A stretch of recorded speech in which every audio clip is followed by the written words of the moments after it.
its own statement that security officials called the bandits to release. When you call somebody that's supposed to be going after their life and call them to release, that's negotiation. Yeah, because we're actually wondering. They decide it. If you are denying, this is one kinetic approach.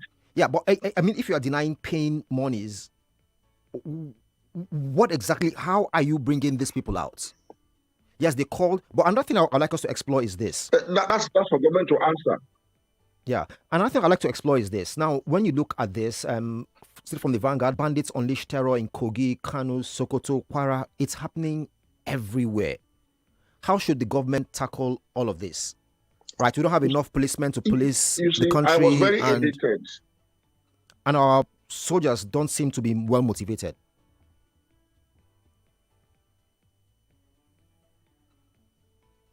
Sometime last week, I forgot the specific day now, when the president issued that statement declaring security emergency over Nigeria and made certain stated certain objectives of the security emergency, which included, but not restricted to increase in troops numbers and so on and so forth.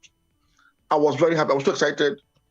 I picked up my phone and I started calling my colleagues in the media to say, we need to give support to the president for this.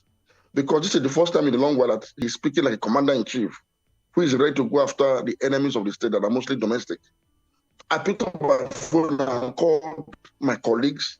I called my friends in government to say, we commend you for this. The feedback is positive. Follow through with this declaration.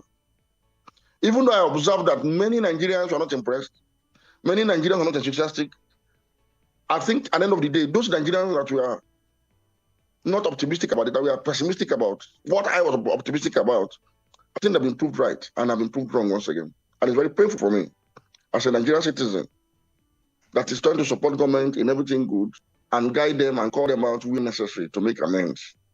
Apparently, when the president made that statement, he did it without any concrete strategy to back it up. It was just a statement. So I was going to ask you, what happens differently? What happens differently when a country is when the president declares emergency insecurity? What is supposed to follow? You would have noticed increased security presence and activities, at least across the flashpoints where we have this crisis. You would have noticed an intensified and, if you like, change of strategic engagement in these areas that would have been yielding results as we speak. Even you sitting down in your studio there, some security measures and guidance would have been communicated to your organization in line with the new security emergency atmosphere. You would have felt that there's something has changed practically about security management across the country, including from your workplace to your home and your, recreational areas. You would have noticed an increase, something different in engagement. It is still business as usual. It's about a week now that declaration was made. Nothing has changed. There's been no change in engagement. And as a matter of fact, abductions, killings, kidnappings have continued as though they are not even hearing that there's an emergency. So it tells you that it was declared without a strategy. For instance, long before now, we have given solutions to these problems we are facing today. For banditry, you know why banditry is such a big issue? Yeah, why? Even though there are kidnappings across the country and by different ethnic groups. Thank you very much. For banditry, we have told the government time without number that the reason banditry is thriving is because it's a low-risk business that is highly profitable. All it requires is a few AK-47s and a group of bandits that will simply storm the nearest rural community and make away with captives into the forest.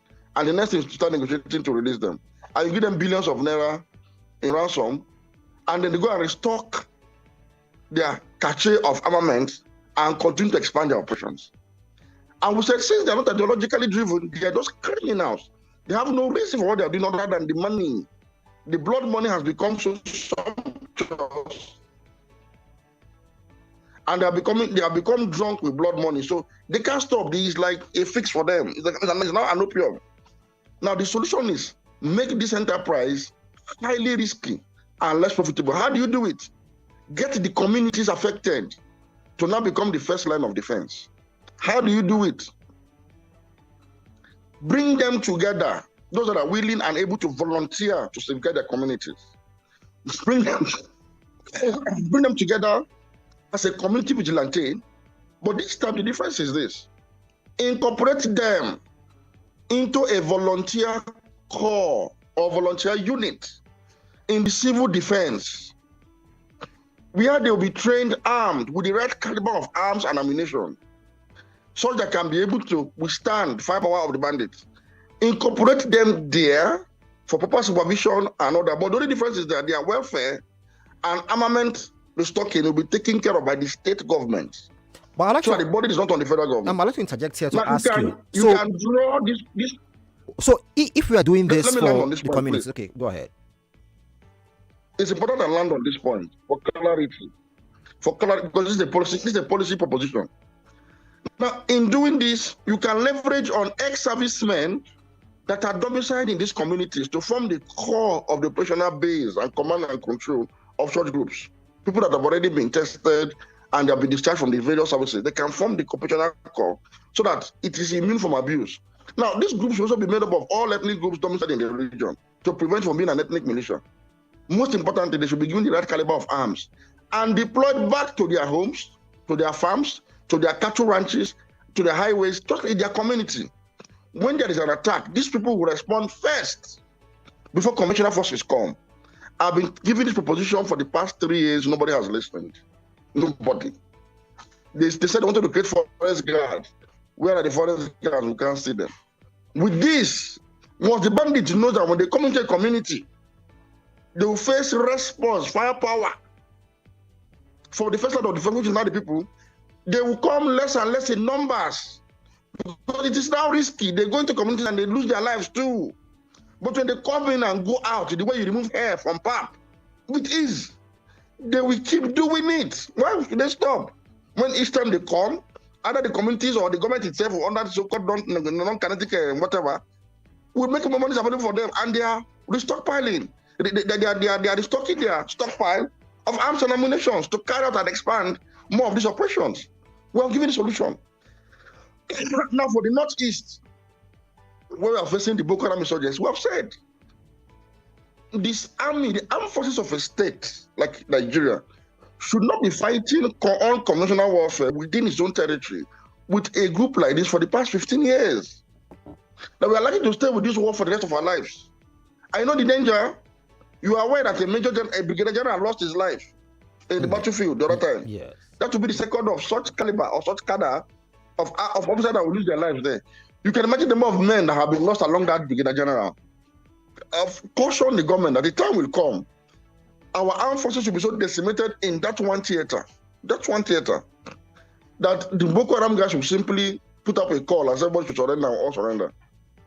Now, to stop this, flip the warfare away from non-conventional to conventional, where the army was trained to operate fully. How do you do it? Redraw the Operation Safe Corridor to evacuate people from the theater. If you know no Boko Haram, leave those zones and move into a safer zone. And let the Army, the Air Force, and the Navy carry out at least one full year of aerial, armor, and artillery clearance operation, such that by the time you finish that operation, with the help from our international collaborators like the United States, France, and maybe Russia, by the time you are done saturating the place with enough bombardment, both by land and by air and by sea, you would have so weakened the group that by the time you send in ground troops, it will simply be to clear and occupy. This hide and seek we are doing with these people is to the advantage. The army is not trained to do that. You can't be fighting war in an asymmetrical warfare that is as sophisticated as this, and we are losing men in these numbers. Flip the war now. Carry out. It doesn't matter if you are going to bomb even government assets in the process. Dr. Majeed Dahiru's network seems to just evacuate okay. To bring this war to an end. We lost you briefly there, but go ahead. We can hear you now. So what I'm saying is, flip the war to conventional warfare. Carry out. carry out extensive aerial, land, armor, and artillery clearance operation for this 1 year, so that you would have been able to bombard this out of existence in that 1 year or degrade them completely. And when you're now moving ground forces, it is also able to clear the hubris, whatever is left of the debris of the ISWAP groups and Boko Haram, and then occupy and make sure that they never rise again. But if you are doing this hide and seek, we are dealing with them, where they lay ambush on us all the time, a time will come that we will lose so many men and officers in the theater in the northeast, that Nigerian army will be so weakened in terms of troop numbers, and Boko Haram will just ride freely to Abuja and occupy Nigeria, and Nigeria will have fallen into the caliphate. This is the reality, and time is of the essence. So again, the northeast, where we have the issue of Boko Haram, flip the tide, convert it to a conventional warfare, and bombard the hell out of these people. Seek help, seek solutions from all over the world to do this. Because the world, it is in the interest of the global world to stop out jihadi terror networks in Nigeria before they become an incubating ground to envelop the entire Sahel or Southern Africa. It's unfortunate to run out of time because we need to go on a quick break right now.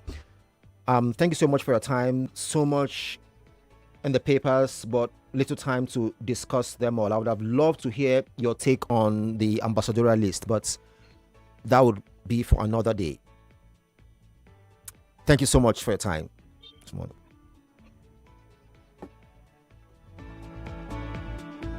Thank you, Hilary.